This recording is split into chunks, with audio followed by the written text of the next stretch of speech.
Hello everyone, welcome back to my YouTube channel. आज का जो हमारा टॉपिक होने वाला है उसमें हम नर्सिंग मैनेजमेंट एंड लीडरशिप में यूनिट 7 कवर करेंगे। तो जो कि है हमारा लीडरशिप। ये यूनिट आपके एग्जाम के पॉइंट ऑफ व्यू से इम्पोर्टेंट है, साथ में ही आपका ग्रोथ एंड डेवलपमेंट के भी पॉइंट ऑफ व्यू से इम्पोर्टेंट होता है, क्योंकि इसमें हम जानते हैं कि क्या सच में हमारे अंदर जो लीडरशिप की क्वालिटी है या नहीं है। ठीक है, अगर नहीं है तो हम कैसे एक लीडरशिप की क्वालिटी को बिल्डअप कर सकते हैं, या क्या इसके मेजर एस्पेक्ट होते हैं कि जो हमें एक अच्छा लीडरशिप क्वालिटी प्रोवाइड करता है। तो उन सभी के बारे में हम क्या करेंगे, आज डिस्कस करेंगे कि लीडरशिप आखिर में होता क्या है, कि कौन होते हैं जो लीडरशिप की क्वालिटी फॉर्म करते हैं, उनके अंदर लीडरशिप की क्वालिटी होती है। तो वीडियो को अंत तक जरूर देखिएगा, क्योंकि ये वीडियो आपके एग्जाम के ही पॉइंट ऑफ व्यू से नहीं, आपके पर्सनल ग्रोथ एंड डेवलपमेंट के भी पॉइंट ऑफ व्यू से इंपॉर्टेंट है। तो चलिए वीडियो को स्टार्ट करते हैं। तो सबसे पहले जो हमारा दिया गया है सिलेबस के अकॉर्डिंग, तो लीडरशिप का इंट्रोडक्टिव पार्ट है कि लीडरशिप होता क्या है, उसके बारे में हम डिस्कस करेंगे।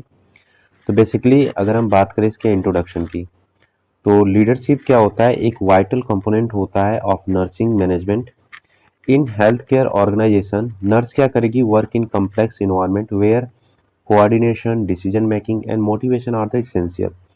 अब क्योंकि ये लीडरशिप क्वालिटी इसलिए जरूरी होती है कि नर्स या फिर कोई भी जो स्टाफ होता है, एम्प्लॉय होता है, जब भी वो किसी भी ऑर्गेनाइजेशन में वर्क करता है तो कहीं ना कहीं वो डिफरेंट डिफरेंट सिचुएशन को फेस करता है।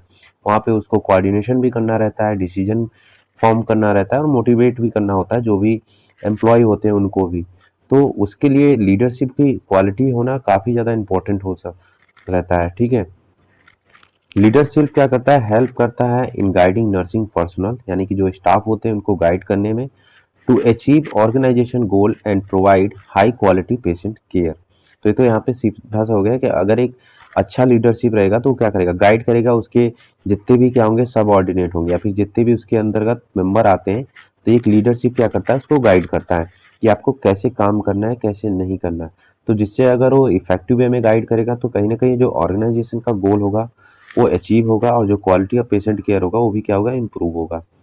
ठीक है, तो यहाँ तक तो हो गया हमारा इंट्रोडक्टिव पार्ट। इसमें और क्या मेंशन कर सकते हैं, अब देखिए इसमें जो लीडरशिप होता है वो हेल्प करता है।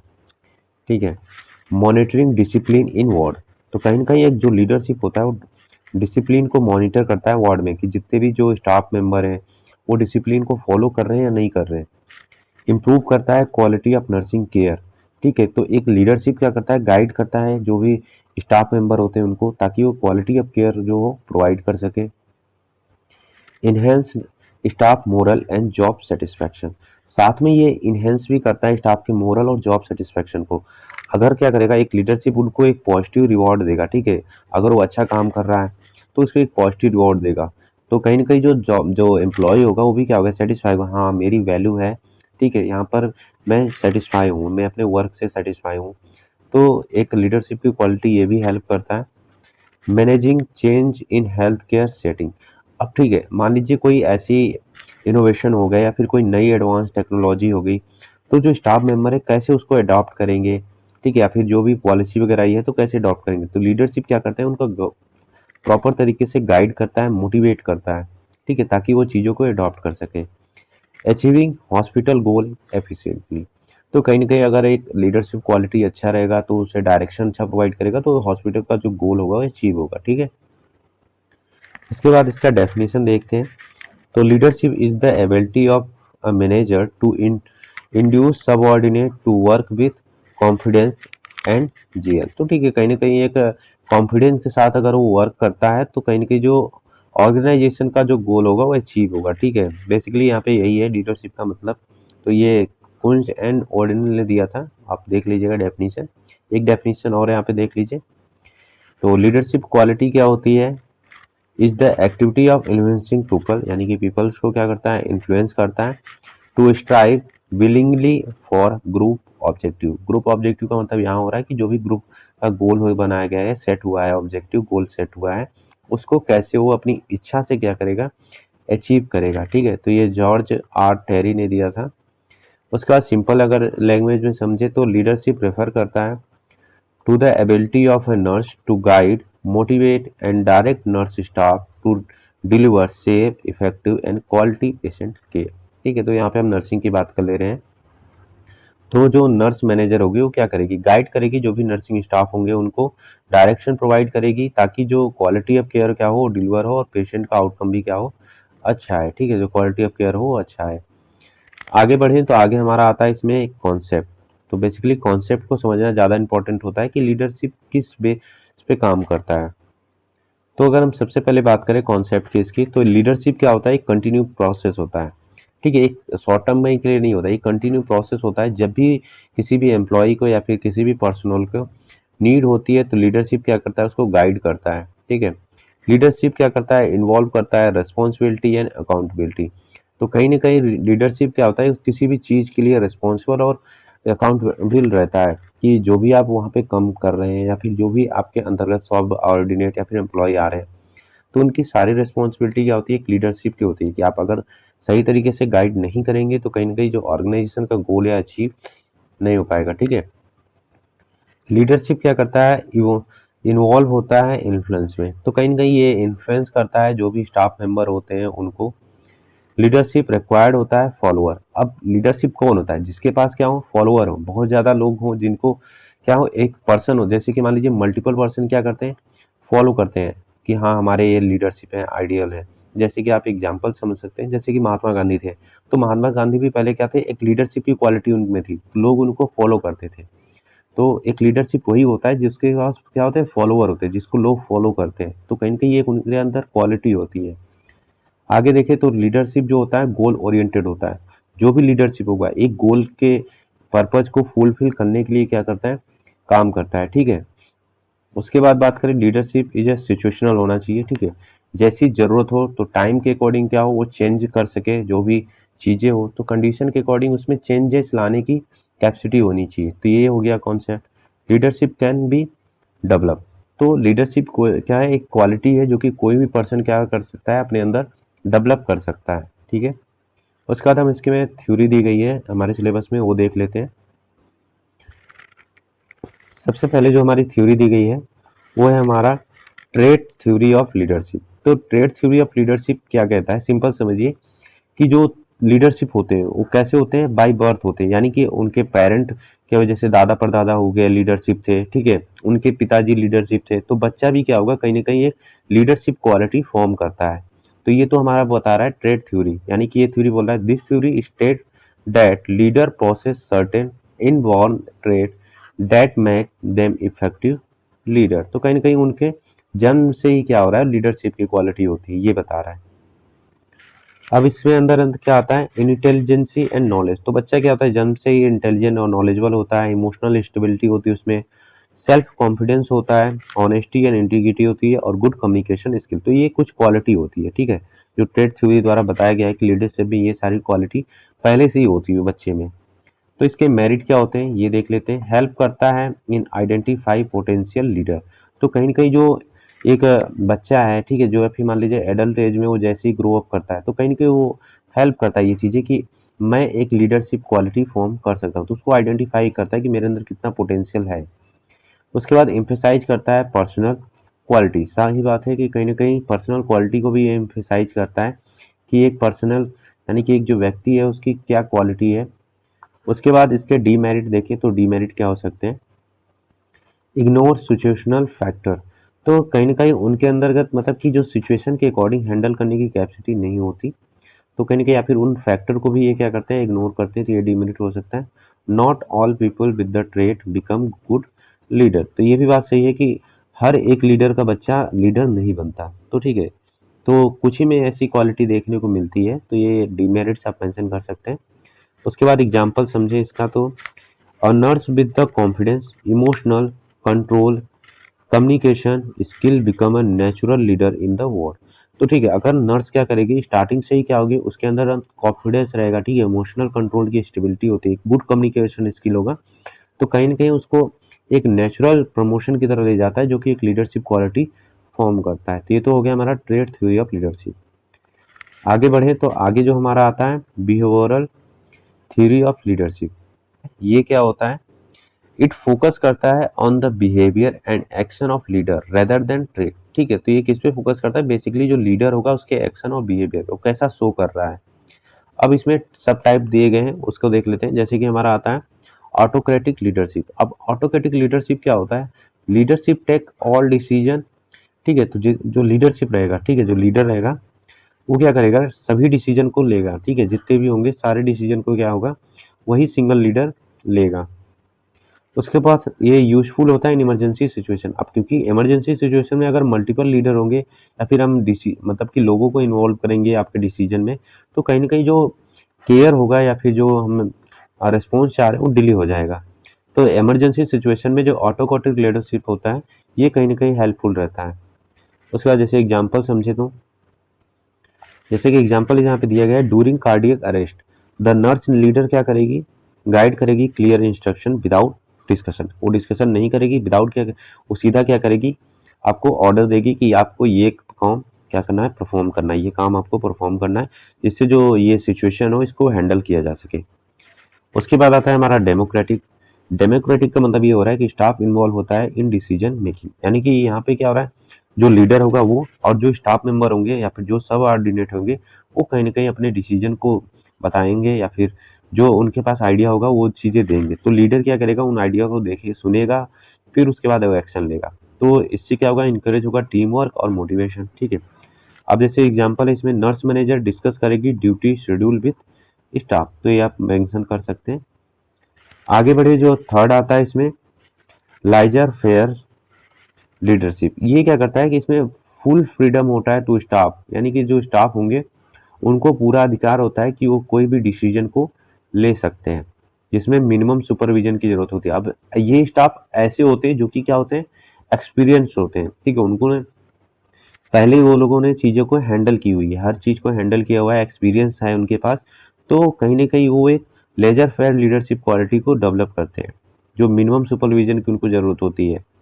जैसे कि सीनियर नर्स मैनेजर वर्क करती है इंडिपेंडेंटली इन आईसीयू, ठीक है, क्योंकि उसके पास एक्सपीरियंस है काम करने का। उसके बाद हमारा जो थर्ड आता है थ्योरी होता है हमारा सिचुएशनल लीडरशिप थ्योरी।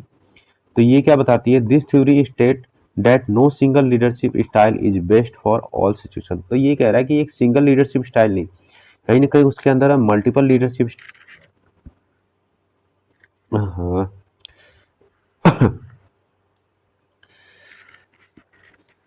आगे बढ़े तो आगे जो हमारा आता है सिचुएशनल लीडरशिप थ्योरी। तो बेसिकली सिचुएशनल लीडरशिप थ्योरी क्या होती है इसको देखते हैं। This theory state that no single leadership style is best for all situation. तो ये बताता है कि जो एक सिंगल लीडरशिप स्टाइल हर सिचुएशन के लिए बेस्ट नहीं होता। तो कहीं ना कहीं एक पर्सन में मल्टीपल लीडरशिप स्टाइल होता है, जो कि हर एक सिचुएशन या फिर कंडीशन को क्या करता है, अप्लाई करके वो हैंडल करता है। जैसे कि लीडरशिप डिपेंड करता है, ठीक है, नेचर ऑफ टास्क। अब टास्क का नेचर कैसा है उस पर डिपेंड करता है। स्टाफ कॉम्पिटेंस कितना है, जो स्टाफ है वो क्या एक्सपीरियंस है या फिर अभी न्यू एम्प्लॉई है, अनएक्सपीरियंस है। वर्क इन्वायरमेंट कैसा है, जैसे मान लीजिए कोई इमरजेंसी कंडीशन है या फिर नॉर्मल डेली वाला रूटीन वाला कंडीशन है। तो कहीं ना कहीं ये सारे फैक्टर होते हैं जो कि अफेक्ट करते हैं लीडरशिप को। अब लीडरशिप क्या करेगा, चेंज स्टाइल करेगा अकॉर्डिंग टू सिचुएशन। जैसा सिचुएशन होगा उसके अकॉर्डिंग क्या करेगा, लीडरशिप स्टाइल को शो करेगा, अपनी जो भी कैपेसिटी या फिर जो हैंडल करने की जो कैपेसिटी होती है वो सारी चीज़ों क्या करेगा, उसको शो करेगा। उसके बाद जैसे कि इमरजेंसी हुआ तो ऑटोक्रेटिक रहेगा, लेकिन अगर रूटीन वार्ड वर्क हुआ तो वहाँ पे डेमोक्रेटिक लेगा। तो ये आप एग्जांपल मेंशन कर सकते हैं। उसके बाद ट्रांसफॉर्मेशनल जो लीडरशिप थ्योरी आती है हमारा, तो इसका मतलब ये होता है, ट्रांसफॉर्मेशन लीडर मोटिवेट करता है और इंस्पायर करता है followers to achieve higher performance. अब इसका मतलब यही होता है कि जो लीडर होगा जो एम्प्लॉय के क्या करेगा, मोटिवेशन देगा ताकि वो अपने आप को इवॉल्व करे, ठीक है, चीज़ों में, और अपने आप को एक बेहतर बनाए, मतलब कि जो बेटर पर्सनालिटी क्या हो वो डेवलप कर सके। तो इसमें तो बस यही है कि जो लीडरशिप होगा वो मोटिवेट करेगा और इंस्पायर करेगा जो भी एम्प्लॉय या स्टाफ मेंबर होते हैं उनको, ठीक है, ताकि वो गोल को अपने अचीव कर सके। कैरेक्टरिस्टिक क्या हो सकता है, विजनरी लीडरशिप होना चाहिए। अब जो भी लीडरशिप दे रहा है कहीं ना कहीं एक विजनरी फॉर्म में होना चाहिए, एक विजन फॉर्म में होना चाहिए जो कि गोल ओरिएंटेड हो। इनकरेज हो इनोवेशन, कहीं ना कहीं एक नई चीज़ें को लेकर आए उसके अंदर होना चाहिए। सपोर्ट स्टाफ डेवलपमेंट, तो स्टाफ के डेवलपमेंट को सपोर्ट करना चाहिए। उसके बाद focus on change and growth, ठीक है, तो जो भी कहता है कि अगर कोई चेंजेस वगैरह हो रहा है तो उसको भी क्या करें, कहीं ना कहीं इंक्लूड हो और चीज़ों को बताए कि कैसे आप उसको हैंडल कर सकते हैं और कैसे अपने अंदर एक लीडरशिप क्वालिटी को फॉर्म कर सकते हैं। तो ये तो हो गया हमारा ट्रांसफॉर्मर थ्योरी। एग्जाम्पल समझे इसका, तो एग्जाम्पल जैसे कि एक नर्स लीडर होगी, मोटिवेट और इंस्पायर करेगी, ठीक है। और नर्स लीडर क्या करेगी, मोटिवेट और इंस्पायर करेगी जो भी स्टाफ होंगे to achieve higher performance and patient quality care through the training and education. तो ये कहीं ना कहीं उसको ट्रेनिंग, गाइडेंस, मोटिवेशन सारी चीज़ें प्रोवाइड करती है, जिसके कारण से जो नर्सिंग स्टाफ होंगे या फिर जो भी एम्प्लॉय होंगे वो हायर परफॉर्मेंस परफॉर्म करेंगे, ठीक है। अब उसके बाद आता है इसमें ट्रांजैक्शनल लीडरशिप, वो था ट्रांजिशनल और ये था ट्रांसजेक्शनल थ्योरी जो लीडरशिप की होती है। अब ये क्या होता है, this theory is based on exchange between the leader and follower. अब ये क्या होता है, इसमें अगर जो थ्योरी होती है, अगर मान लीजिए एक एम्प्लॉय है और एक लीडरशिप है, तो कहीं ना कहीं अगर एम्प्लॉय एक बेटर लीडरशिप क्वालिटी को फॉर्म करता है तो वो एक्सचेंज हो जाता है, तो वो क्या करेगा, एम्प्लॉय लीडरशिप क्वालिटी फॉर्म करेगा, वहाँ पे लीडरशिप शो करेगा। जैसे कि परफॉर्मेंस बेस्ड रिवॉर्ड होता है, ठीक है। मान लीजिए एक जो एम्प्लॉय है वो अच्छा परफॉर्म कर रहा है, तो उसको बाद में चल के क्या करेंगे, उसको लीडर बना देंगे, ठीक है। ताकि जो उसके अंतर्गत भी क्या करेंगे, कुछ एम्प्लॉय को रख देंगे, वो क्या करेगा, फिर एम्प्लॉय को एक गाइडेंस प्रोवाइड करेगा, मोटिवेशन प्रोवाइड करेगा। अगर फिर उसमें से अगर उसको लगेगा कि हाँ ये पर्सन अच्छा कर रहा है, तो फिर उसको लीडर बना देगा। तो एक चेन ऑफ कमांड बन जाता है इससे, कि सबसे ऊपर जो टॉप लीडर होगा, फिर इसने गाइड किया कि 2 लोगों को और ऐड कर लिया, फिर इसने अपने अंतर्गत क्या किया, 2 को और ऐड कर लिया। तो कहीं न कहीं ये सभी क्या कर रहे हैं, एक चेन ऑफ कमांड को फॉलो कर रहे हैं, ठीक है। इन्होंने देखा कि हमने इनको गाइड करा और कहीं न कहीं इनके अंदर भी क्वालिटी है, तो ये भी और लोगों को गाइड करे और लोगों को क्या करे, इन्वॉल्व करे। तो ये तो हो गया हमारा ट्रांजैक्शनल लीडरशिप थ्योरी। अब परफॉर्मेंस बेस पे हो गया reward, corrective action and the discipline. तो कहीं न कहीं एक अच्छा जो होता है करेक्टिव एक्शन और डिसिप्लिन को अगर कोई फॉलो कर रहा है, हर चीज़ को मेंटेन करके रख रहा है, तो ये हो सकता है emphasizing on rule and policy. तो जो भी रूल एंड रेगुलेशन पॉलिसी है उसको फॉलो कर रहा है, ये सारी चीज़ें होती है उसमें। बाकी और कुछ है नहीं इसमें। अगर एग्जाम्पल देखें तो इसका, स्टाफ नर्स क्या करेगी, रिसीव करेगी appreciation for good performance and warning for negligence, ठीक है। तो कहीं ना कहीं अगर स्टाफ नर्स अच्छा काम कर रही है तो उनको क्या मिलेगा, एक अप्रिसिएशन मिलता है उसके गुड परफॉर्म। और लेकिन अगर वो अच्छा काम नहीं करती, जैसे नेग्लिजेंस करती है चीज़ों को, तो उनको एक वार्निंग मिलता है। तो कहीं ना कहीं जिससे कारण से वो अपनी जो डिसिप्लिन वगैरह हो या फिर एक्शन हो उसको करेक्ट कर सके, ठीक है। उसके बाद आता है हमारा प्रिंसिपल, यानी कि जो भी लीडरशिप की क्या प्रिंसिपल होते हैं, इसको हम बात करते हैं। किस चीज़ों को ध्यान में रख के लीडरशिप की क्वालिटी जो होती है फॉर्म करनी चाहिए, या फिर लीडरशिप जो होता है वो रहता है। जैसे कि यूनिटी ऑफ डायरेक्शन। अब एक लीडर क्या करेगा, एक डायरेक्शन में क्या करेगा, वर्क को परफॉर्म करेगा, गाइड करेगा, ठीक है। डिसिप्लिन एंड कंट्रोल, लीडरशिप जो होता है डिसिप्लिन और कंट्रोल को भी मेंटेन करता है। मोटिवेशन का काम करता है, ठीक है, मोटिवेट करता है जो भी उसके अंदर सब ऑर्डिनेट या एम्प्लॉय आते हैं। इफेक्टिव कम्युनिकेशन होना चाहिए लीडरशिप के अंदर, और जो एम्प्लॉय होंगे या स्टाफ के बीच पार्टिसिपेशन होना चाहिए। अब ये भी लीडरशिप क्या करेगा, ध्यान रखेगा कि जो भी एम्प्लॉय या स्टाफ है वो कहीं कहीं ना इन्वॉल्व हो कोई भी डिसीजन में।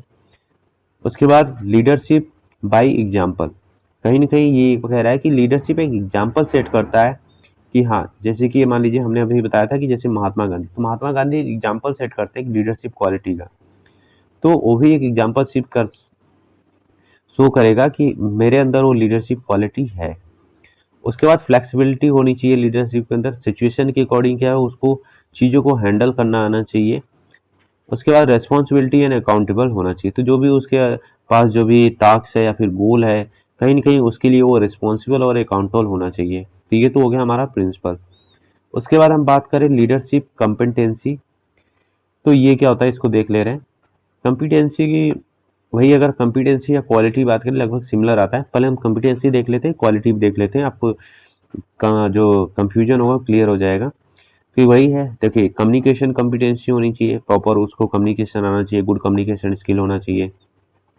डिसीजन मेकिंग कम्पिटेंसी होनी चाहिए, कोई भी डिसीजन को फॉर्म करने की उसके अंदर एबिलिटी होनी चाहिए। प्रॉब्लम सॉल्विंग कम्पिटेंसी होगी, ठीक है। क्लिनिकल एंड मैनेजरियल कम्पिटेंस हो गया। इमोशनल इंटेलिजेंट होना चाहिए। कॉन्फ्लिक्ट मैनेजमेंट कॉम्पिटेंसी होनी चाहिए। टीम बिल्डिंग कॉम्पिटेंसी और टाइम मैनेजमेंट कॉम्पिटेंसी। तो ये तो कॉम्पिटेंसी हो गई, ये सारी चीजें उस लीडरशिप के अंदर होनी चाहिए। वो कम्युनिकेट अच्छा करे, डिसीजन अच्छा फॉर्म करे, प्रॉब्लम को अच्छे से सॉल्व करो, इमोशनल इंटेलिजेंस हो, ठीक है, कॉन्फ्लिक्ट को जो हो उसको रिजॉल्व करे, टीम बिल्डिंग कैपेसिटी हो उसके अंदर, और टाइम को भी क्या करे, मैनेज करे। तो ये हो गया हमारा कॉम्पिटेंसी। आगे बढ़े तो आगे जो आता है हमारा क्वालिटी ऑफ गुड लीडर। ठीक है, क्या क्वालिटी होता है एक अच्छे लीडर से। ये तो है एग्जाम के पॉइंट ऑफ व्यू से इंपॉर्टेंट है, क्योंकि एग्जाम में ये पूछा जाता है कि क्या क्वालिटी होती है एक लीडरशिप के लिए। साथ में ही आपको ये भी जानना होगा कि एक गुड लीडर की क्या क्वालिटी होगी। पर्सनल ग्रोथ एंड डेवलपमेंट के पॉइंट ऑफ व्यू से हम बात करें तो वहां पर भी ये इंपॉर्टेंट होता है। तो कहीं न कहीं उसके अंतर्गत एक इंटीग्रिटी और ऑनेस्टी होनी चाहिए। जो भी लीडर होगा उसके अंतर्गत एक ऑनेस्टी और इंटीग्रिटी की क्वालिटी होनी चाहिए। कॉन्फिडेंस होना चाहिए, कॉरेज होना चाहिए, गुड कम्युनिकेशन स्किल। अभी हमने आगे सब बात करके आया, प्रिंसिपल में भी वही चीज़ें थी, ठीक है। उसके बाद हमने कॉम्पिटेंसी में देखी, उसमें गुड कम्युनिकेशन की बात कर रहा था।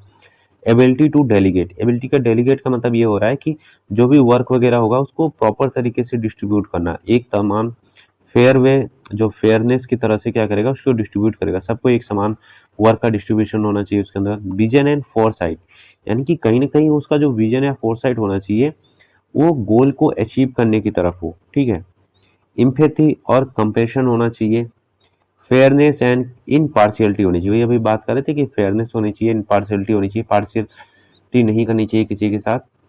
मोटिवेशनल एबिलिटी होनी चाहिए, लोगों को मोटिवेट कर सके, गाइड कर सके। एडॉप्टेबिलिटी टू चेंज, यानी कि वही सिचुएशन के अकॉर्डिंग अपने आप को एडजस्ट कर सके। और प्रोफेशनल कॉम्पिटेंस होना चाहिए। तो ये सारी क्वालिटी होती है एक अच्छे लीडरशिप की। और उसके बाद हम बात करें लीडरशिप स्टाइल की, जो कि हमारे सिलेबस में दिया गया है। तो दो लीडरशिप स्टाइल दिया गया है, लेकिन सबसे पहले हम इंट्रोडक्शन देख लेते हैं लीडरशिप स्टाइल होता क्या है।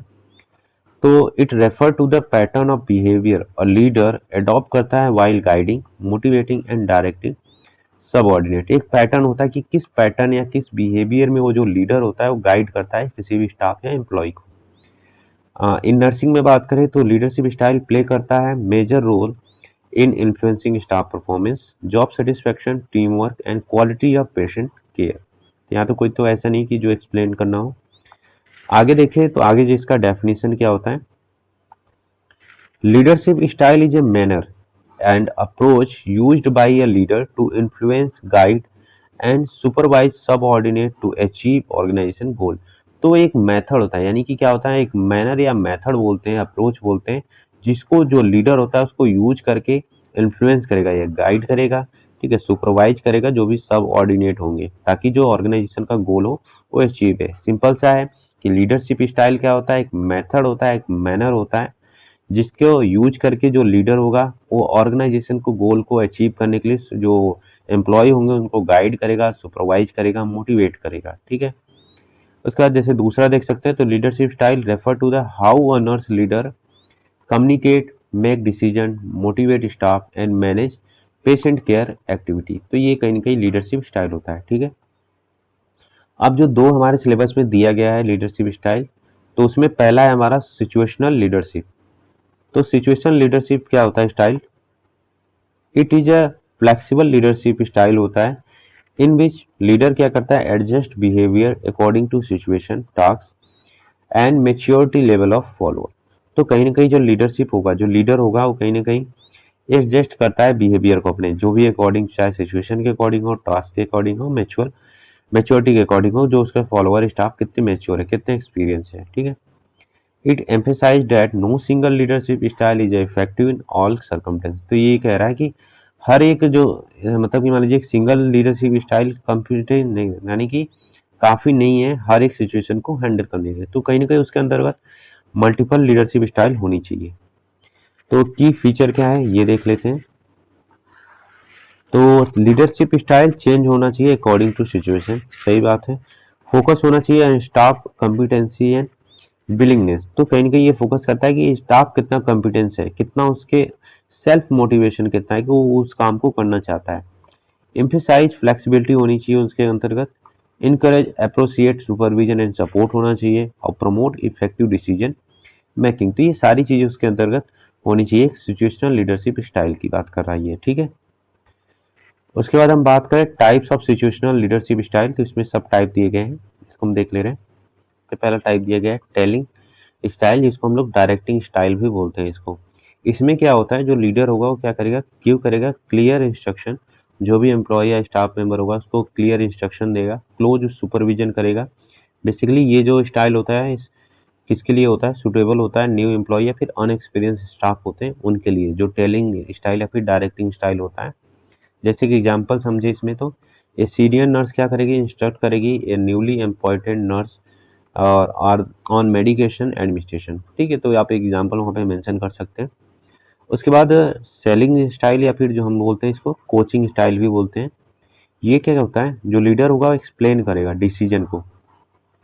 ठीक है, तो क्या होता है, कैसे होता है, वो सारी चीज़ों को जो एम्प्लॉय होगा उसको एक्सप्लेन करेगा। उसके बाद एनकरेज करेगा क्वेश्चनिंग को, कि हाँ आपको कोई क्वेश्चन या डाउट हो उससे रिगार्डिंग तो आप पूछ सकते हैं।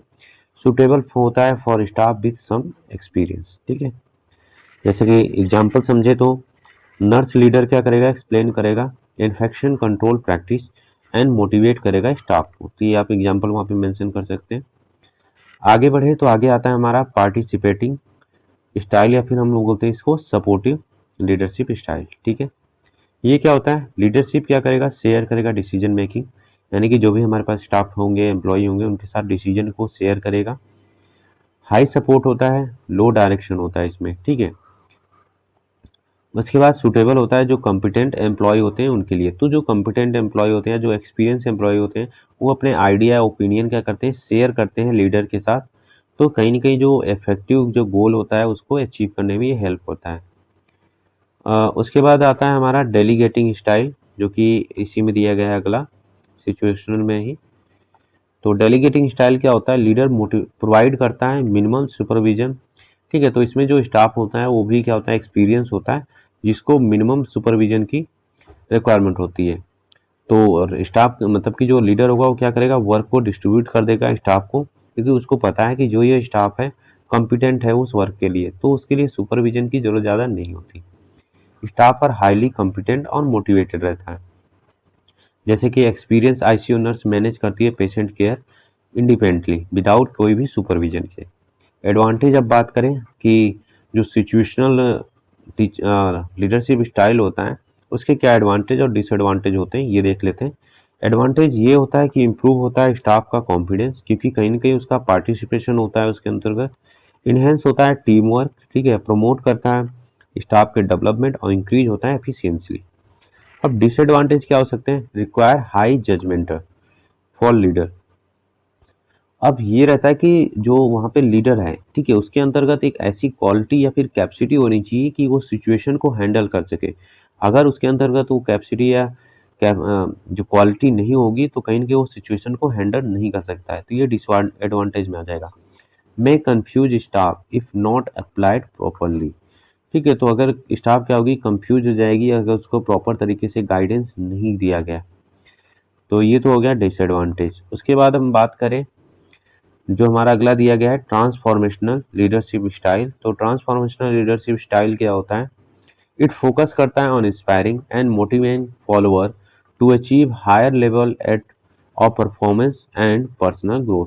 तो कहीं ना कहीं ये बेसिकली बात कर रहा है कि उसके ट्रांसफॉर्मेशन, यानी कि जो भी एम्प्लॉय होगा उसको चेंज करने की बात कर रहा है, कि कैसे उसको इंस्पायर किया जाए, मोटिवेट किया जाए, ताकि वो अपने अंदर लीडरशिप की क्वालिटी ले आए, ताकि वो चीज़ों को अच्छे से परफॉर्म कर सके और जो जो उसका पर्सनल ग्रोथ हो वो भी कहीं ना कहीं क्या हो, इम्प्रूव हो। ठीक है, इट इज़ हाईली इफेक्टिव होता है in modern health care setting where change innovation and quality improvement are essential. जहाँ पे ज़रूरत होती है, क्योंकि ये टाइम टू टाइम क्या होता है कि हेल्थ केयर सेटिंग में नई नई चीज़ें आती हैं, तो कहीं ना कहीं अगर वहाँ पे स्टाफ अपने आप को एक अच्छे से मोटिवेट या फिर इंस्पायर नहीं करेगा चीज़ों को सीखने के लिए, तो कहीं ना कहीं एक उसके लिए इफेक्टिव वे नहीं होगा। तो ये एक इफेक्टिव वे बनाने के लिए ट्रांसफॉर्मेशन लीडरशिप स्टाइल हेल्प करता है, जिसकी वजह से स्टाफ मोटिवेट होता है, इंस्पायर होता है नई नई चीज़ों को सीखने में। ठीक है, या फिर कोई भी चेंजेस आती है उसको अडॉप्ट करने में।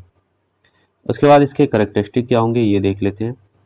तो बेसिकली जो ये लीडरशिप क्वालिटी होती है विजनरी होनी चाहिए। ठीक है, यानी कि गोल ओरिएंटेड होना चाहिए। लीडर जो होगा has a clear vision for future, जो गोल ओरिएंटेड होना चाहिए लीडर की क्वालिटी। इंस्पायरेशनल मोटिवेशन होना चाहिए। ठीक है, इनकरेज होना चाहिए एम्प्लॉय को, ताकि वो जो गोल हो उसको अचीव करे जल्दी। और इंडिविजुअल कंसिडरेशन होनी चाहिए, हर एक इंडिविजुअल की अपनी अलग अलग क्या होती है, नीड होती है या फिर उसके काम करने की स्टाइल होता है, तो उसके अकॉर्डिंग क्या करना चाहिए, जो लीडर होगा वो वर्क का डिस्ट्रीब्यूशन करेगा या फिर वर्क परफॉर्मेंस उसका करेगा, ठीक है। तो ये सपोर्ट करता है personal and professional growth of employ का। उसके बाद इंटेलेक्चुअल स्टिमुलेशन होना चाहिए, इंकरेज करेगा जो भी एम्प्लॉय होगा उसके अंतर्गत क्रिएटिविटी और प्रॉब्लम सॉल्विंग की एबिलिटी आनी चाहिए, तो कहीं ना कहीं इंकरेज में भी ये हेल्प करता है। तो ये तो हो गया करेक्टरिस्टिक एक ट्रांजिशनल लीडरशिप स्टाइल की। उसके बाद रोल ऑफ क्या हो सकता है transitional leadership style in nursing.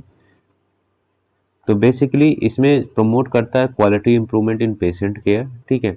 Build करता है पॉजिटिव वर्क इन्वायरमेंट, इनकरेज करेगा सीएनई यानी कि कंटिन्यू नर्सिंग एजुकेशन जो होता है उसको ये कहीं ना कहीं इनकरेज करता है।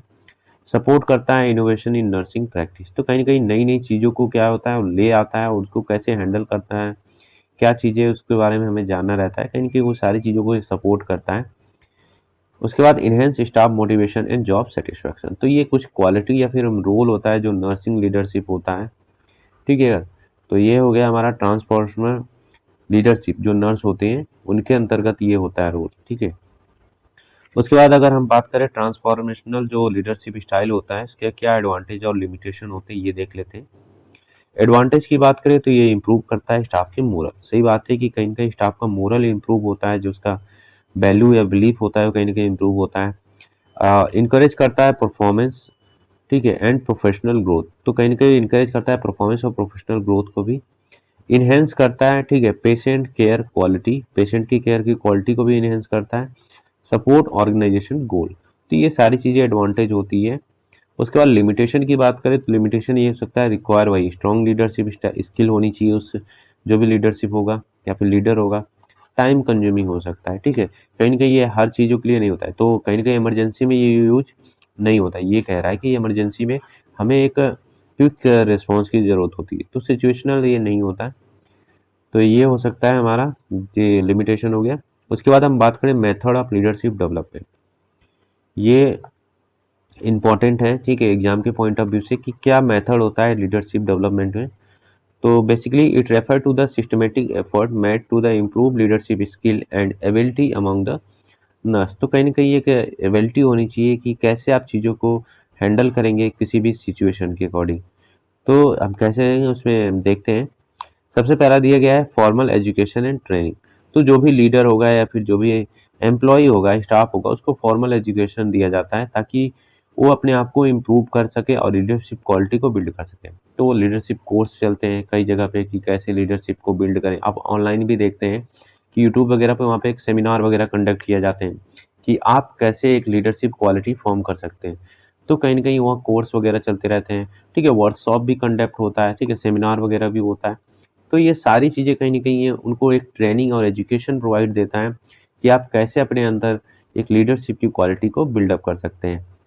उसके बाद नर्स जैसे एग्जांपल दिया गया इसमें, nurse attending leadership training program और conducted by the nursing council, तो जो भी नर्सिंग काउंसिल द्वारा जो भी लीडरशिप के प्रोग्राम चलाए गए हैं तो नर्स उसको अटेंड करेगी ताकि वो अपने अंतर्गत एक लीडरशिप की क्वालिटी फॉर्म कर सके।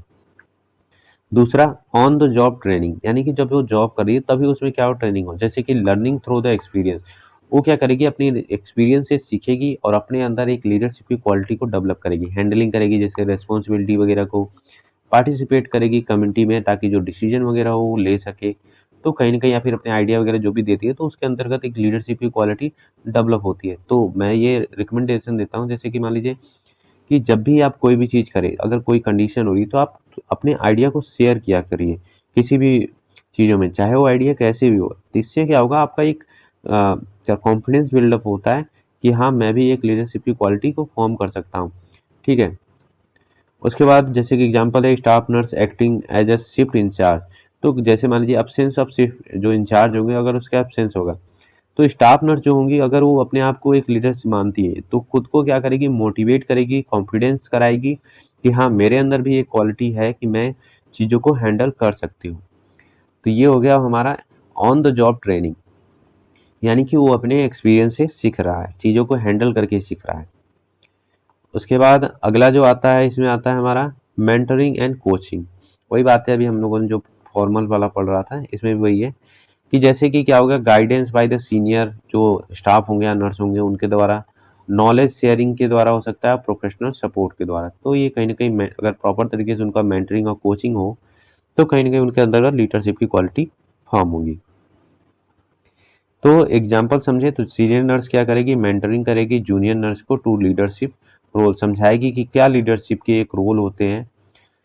उसके बाद आता है हमारा कंटिन्यू नर्सिंग एजुकेशन, ठीक है। ये तो जैसे कि इसमें हमारा कॉन्फ्रेंस होता है, ऑनलाइन कोर्स चलते हैं, स्किल डेवलपमेंट प्रोग्राम होता है।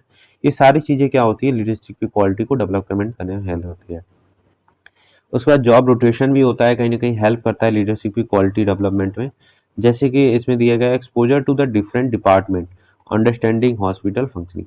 तो कहीं ना कहीं उनको एक्सपोजर कराया जाता है ताकि उनको एक्सपीरियंस हो डिफरेंट डिपार्टमेंट का, जिससे वो एक्सपीरियंस हो और उस चीज़ों को कैसे हैंडल किया जा सके, कहीं न कहीं उनके अंतर्गत एबिलिटी आ जाए।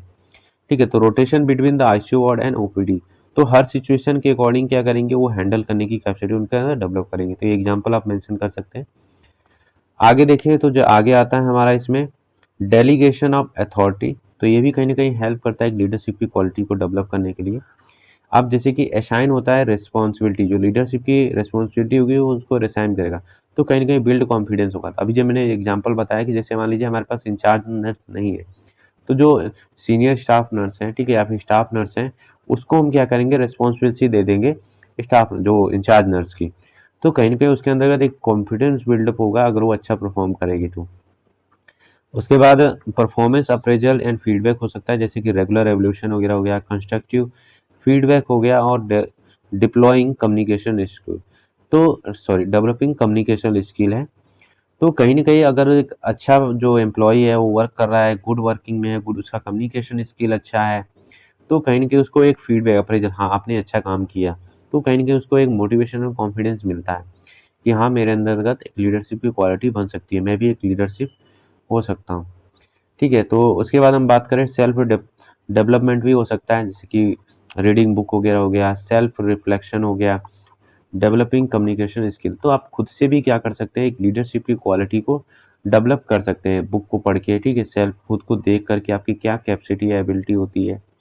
तो ये हो गया हमारा सेल्फ डेवलपमेंट। तो ये कुछ हो गए हमारे मेथड हो गए कि जिससे आप क्या कर सकते हैं, लीडरशिप की क्वालिटी को डेवलप कर सकते हैं। मैं पहले बता दे रहा हूँ कि इंपॉर्टेंट है, आप इसको अच्छे से रीड करके जाएंगे, जितने भी मेथड बताए गए हैं वहाँ पे, आपको जस्ट इनके क्या होंगे, नाम याद रखना है कि कैसे, आप ऑलरेडी इसको समझ गए चुके होंगे तो आप इसको बना के लिख सकते हैं। ठीक है, आगे बढ़े तो आगे आता है हमारा मेंटरशिप इन नर्सिंग।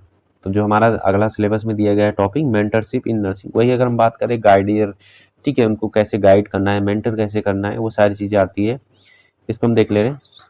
तो it is a important professional relationship होता है in nursing, where experience nurse या एम्प्लॉय क्या करेगी, सपोर्ट एंड गाइड करेगी लेस एक्सपीरियंस नर्स या एम्प्लॉय। सही बात है कि जो भी एक्सपीरियंस एम्प्लॉय होगा, ठीक है, नर्स होगा, वो गाइड करेगा जो भी लेस एक्सपीरियंस या फिर जो न्यूली एम्प्लॉय होता है उनको। और उसके बाद इट हेल्प करता है प्रोफेशनल ग्रोथ, कॉन्फिडेंस बिल्डिंग करता है और लीडरशिप को डेवलपमेंट करता है। ठीक है, ज़्यादा इसमें कुछ है नहीं तो मैं इतना एक्सप्लेन नहीं करूंगा, इसमें ईजी है, आप इसको रीड आउट कर लीजिएगा। उसके बाद हम बात करें आगे जो आता है इसमें ऑब्जेक्टिव क्या होते हैं। अगर मान लीजिए अगर मेंटरशिप पूछा गया है नर्सिंग में तो आपको कैसे लिखना है, ये मैं बस इसमें बता रहा हूँ जस्ट ओवरव्यू कि चीज़ें आपको पता है कि मेंटरशिप होता क्या है। गाइडेंस होता है, ठीक है, जो कि कोई भी एम्प्लॉय को या फिर जो न्यूली एम्प्लॉय होते हैं या फिर अनएक्सपीरियंस एम्प्लॉय होते हैं उनको दिया जाता है, या फिर किसी को भी हम गाइडर या मेंटरशिप देते हैं। उसके बाद जैसे ऑब्जेक्टिव में आप क्या मेंशन करेंगे, डेवलप लीडरशिप स्किल होना चाहिए, ठीक है, रिटेन नर्सिंग स्टाफ होना चाहिए, जो भी नर्सिंग स्टाफ वगैरह हो रिटेन हो, कंटिन्यू हो। ये नहीं कि आपने अगर, ठीक है, थोड़ी देर ट्रेनिंग या मेंटरशिप लिए फिर उसके बाद आपने छोड़ दिया, तो कहीं नहीं, ऐसा नहीं है, कंटिन्यू प्रोसेस होना चाहिए। इनहेंस कॉन्फिडेंस और जॉब सेटिस्फैक्शन होना चाहिए, जो भी एम्प्लॉय या जो स्टाफ है वो काम कर रहा है तो कहीं ना कहीं उसके कॉन्फिडेंस को बिल्डअप करे ताकि वो जॉब सेटिस्फैक्शन हो, इम्प्रूव हो, क्लिनिकल कॉम्पिटेंसी होनी चाहिए, उसके अंदर इम्प्रूव होनी चाहिए, प्रमोट प्रोफेशनल ग्रोथ। ठीक है, तो ये सारी चीज़ें होनी चाहिए, ऑब्जेक्टिव मेंटर होना है ये। उसके बाद रोल ऑफ मेंटर क्या होता है ये देख लेते हैं। इनकरेज करेगा क्रिटिकल थिंकिंग, जो भी स्टाफ मेंबर होंगे उनके अंदर क्रिटिकल थिंकिंग को इनकरेज करेगा। Act as a role model, तो कहीं ना कहीं एक रोल मॉडल की तरह काम भी करता है जो मेंटर होता है। आपने जैसे कि संदीप महेश्वरी का आपने बहुत लोगों ने देखा होगा, तो कहीं ना कहीं एक रोल मॉडल का काम करते हैं वो भी क्या करते हैं, एक मेंटरशिप करते हैं, गाइड करते हैं लोगों को। तो वैसे ही क्या होता है, जो रोल मॉडल होता है यानी कि जो नर्सेस मेंटर होती हैं वो क्या करती है, एक रोल मॉडल का काम करती है जो भी न्यू नर्सेस आती हैं या फिर जो अनएक्सपीरियंस नर्स होती हैं उनके लिए। उसके बाद गाइड एंड सपोर्ट करती है मेंटी, जो भी मेंटरशिप ले रहा है, ठीक है, शेयर करती हैं प्रोफेशनल नॉलेज। अब जो उन्होंने अपने अब एक्सपीरियंस में लाइफ में जो भी चीज़ें सीखी है, नॉलेज कि कैसे डेवलप होती है, वो सारी चीज़ों को शेयर करेंगी। प्रोवाइड करेंगे कंस्ट्रक्टिव फीडबैक, कहीं ना कहीं उनको एक बिल्डिंग डेवलपिंग बिल्ड फॉर्म में एक फीडबैक प्रोवाइड करती हैं, कैसे आप अपने आप को डेवलप करोगे या फिर चेंज करोगे, सारी चीज़ें होती है। एडवांटेज और डिसएडवांटेज या लिमिटेशन देख लेते हैं इसके। उसके बाद इसके एडवांटेज की बात करें तो इंप्रूव करता है प्रोफेशनल डेवलपमेंट में, रिड्यूस करता है जॉब स्ट्रेस, इनहेंस करता है लीडरशिप स्किल और इंप्रूव करता है quality of nursing care. Limitation की बात करें, टाइम कंज्यूमिंग होता है, रिक्वायर कमिटमेंट होता है। अब कहीं ना कहीं जो लीडरशिप होगा उसके अंदर कमिटमेंट होना चाहिए, हाँ, कि मैं ये चीज़ें कर सकता हूँ, मैं हैंडल कर सकता हूँ चीज़ों को। और मिसमैच बिटवीन द मेंटर और मेंटी में भी अकर। तो कहीं ना कहीं अगर मान लीजिए जो नीड है एम्प्लॉय की, उसके अकॉर्डिंग वो मेंटर नहीं है, ठीक है, तो कहीं ना कहीं ये भी एक लिमिटेशन हो सकता है। तो जब भी जो मेंटर होगा, उस मेंटी को क्या, जो गाइड मेंटरशिप ले रहा है, वो उसके अकॉर्डिंग दे, जो भी एक्सपीरियंस या नॉलेज दे, ताकि उसका जो गोल हो वो अचीव हो, प्रोफेशनल और पर्सनल दोनों डेवलपमेंट में हो। उसके बाद प्रीसेप्टरशिप क्या होता है ये देख लेते हैं। ये भी मतलब कि एक मेंटरशिप का ही होता है, ये शॉर्ट टर्म के लिए होता है, और जो मेंटरशिप होता है लॉन्ग टर्म के लिए होता है। अभी हम डिफरेंस भी देख लेंगे कि दोनों में डिफरेंस क्या होता है। इट इज अ जो शॉर्ट टर्म टीचिंग या फिर सुपरवाइजरी रिलेशनशिप होता है, focused on the clinical skill development and role transition. तो कहीं ना कहीं एक शॉर्ट टर्म टीचिंग या सुपरवाइजरी होता है, जो कि जो स्टाफ होते हैं उनको दिया जाता है, मतलब सॉरी, उनको देखने के लिए करते हैं, जैसे कि उनका वो प्रॉपर से काम कर रहे हैं कि नहीं कर रहे हैं, ठीक है। परसेप्टरशिप जो होता है सॉरी, प्रीसेप्टर है। Preceptorship is the time limited structure relationship in which an experience nurse क्या करेगी, जो प्रिस्क्रिप्टर होगी, प्रोवाइड करेगी direct supervision and the practical training to new nurse या फिर नर्सिंग स्टाफ। जो भी क्या होगा, प्रीसेप्टर होगा, ठीक है। जो प्रीसेप्टी होगा तो कौन दे रहा है, प्रीसेप्टर होगा, जो कि क्या कर रहा है, वो नॉलेज या फिर मेथड को कर रहा है, डिलीवर कर रहा है, ठीक है। तो कहीं ना कहीं उसको क्या करेगा, एक ट्रेनिंग देगा, गाइडेंस देगा, सुपरविजन प्रोवाइड करेगा, ताकि वो जो स्टाफ है वो अच्छे से काम करे। ये शॉर्ट टाइम के लिए होता है, बस इतना याद रखिएगा। और जो हम मेंटरशिप की बात करें वो लॉन्ग टाइम तक चलता है, ये होता है। अब देखिए ऑब्जेक्टिव क्या हो सकते हैं इसके, ये भी देख लीजिए।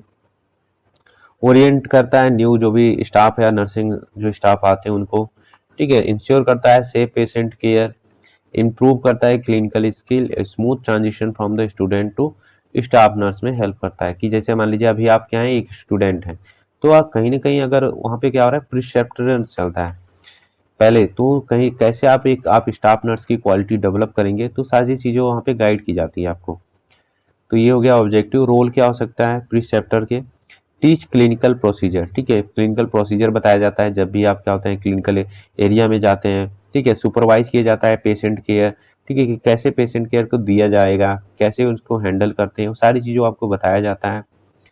इवलुएट किया जाता है आपके परफॉर्मेंस को, हाँ आपने कैसा परफॉर्मेंस किया, ठीक है। जो भी ये बेसिकली क्लिनिकल एरिया, फिर जो भी टीचिंग एरिया में जब आप जाते हैं, तो फर्स्ट जब आते हैं तो कैसे आपको टीच करना है, सारी चीज़ें आपको वहाँ पे बताई जाती है, या फिर कैसे आपको पेशेंट को हैंडल करना है, वो चीज़ें बताई जाती है। प्रोवाइड फीडबैक, तो कहीं ना कहीं जो प्रिसेप्टर होगा वो फीडबैक प्रोवाइड करेगा कि आपका कैसा जो एक्शन था या फिर आउटकम था वो बताएगा। एडवांटेज क्या हो सकते हैं इसके, इम्प्रूव क्लिनिकल प्रोसीजर, ठीक है, सुपरवाइज पेशेंट केयर, ठीक है। तो जब भी आप जाते हैं तो जो वहाँ पे नर्सिंग इंचार्ज होते हैं या फिर जो स्टाफ नर्स होते हैं आपको सुपरवाइज करते हैं कि कैसे आप पेशेंट को केयर कर देंगे, वो सारी चीज़ें इवल्यूएट करेंगे आपके परफॉर्मेंस को और फीडबैक प्रोवाइड करेंगे। तो ये होगा एडवांटेज। अब डिफरेंस देखते हैं कि मेंटरशिप और जो प्रिसेप्टरशिप होता है उसमें डिफरेंस क्या होता है। तो मेंटरशिप की बात करें तो एक लॉन्ग टर्म होता है, जबकि जो प्रिसेप्टरशिप होता है वो शॉर्ट टर्म के लिए होता है। ये करियर फोकस्ड पे होता है, जबकि ये स्किल फोकस पे रहता है। इनफॉर्मल होता है, जबकि ये हमारा फॉर्मल के फॉर्म में होता है। मेंटरशिप कोई भी दे सकता है, ठीक है, एक फॉर्मल एजुकेशन नहीं, इसमें कोई भी पर्सन होता है जो एक्सपीरियंस होता है, नॉलेजेबल होता है, वो दे सकता है। लेकिन जो प्रिसेप्टर होता है फॉर्मल एजुकेशन जो उस एरिया में रहता है बेसिकली, वो देता है।